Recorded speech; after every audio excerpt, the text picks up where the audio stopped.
How are lawmakers responding to the governor's budget proposals about halfway through this year's regular session of the legislature?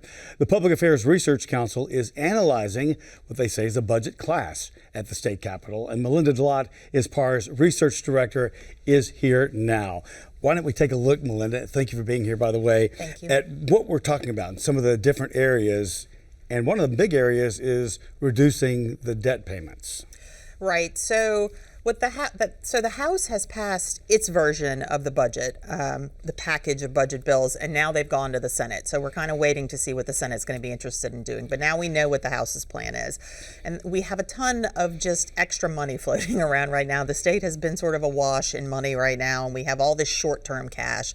And the House has decided its approach is to largely spend a lot of that money on paying down retirement debt, which I realize is not that very interesting a subject to a lot of people, but we have billions of dollars in retirement debt. And if you can pay it off sooner rather than later, you save a ton of money on interest payments. You help state agencies and school boards and public colleges and all of those places that have to pay towards this debt every year. Especially when you have teacher pay raises, which have been talked about every year as let's get back up to more of a sustainable level, and also early childhood education expenses, which everyone agrees we must invest better, but we don't necessarily do that. Right. Well, and what the House did with their version of the budget proposal is the governor had proposed increases in spending for a lot of education areas. He proposed more money for early childhood education. He proposed more money for higher education. And then he proposed pay raises for public school teachers and public school staff. Right. And the House took out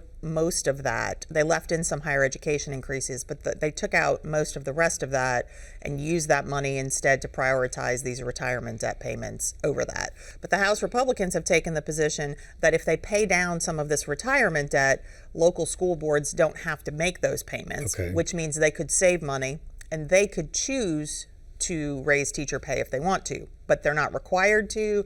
It doesn't ensure that teachers have a pay raise. It would be on a parish by parish basis. And that would be unusual for it to be parish by parish, it seems, in terms of, you know, statewide teachers. You wouldn't even have that statistic anymore. Well, it's just kind of a question of do you want to leave it to locals to make decisions about how to fund teacher pay raises, or do you think the state should pay for them? What about higher education?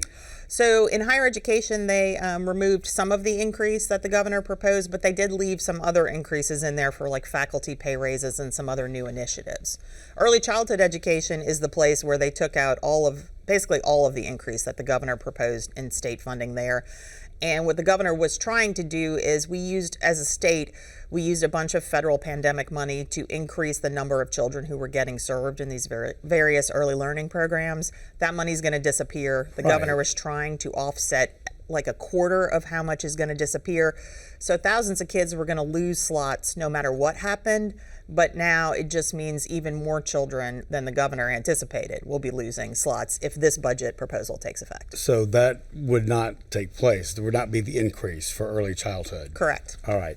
Medicaid program growth. So the governor's budget assumed that the Medicaid program was going to have increased expenses.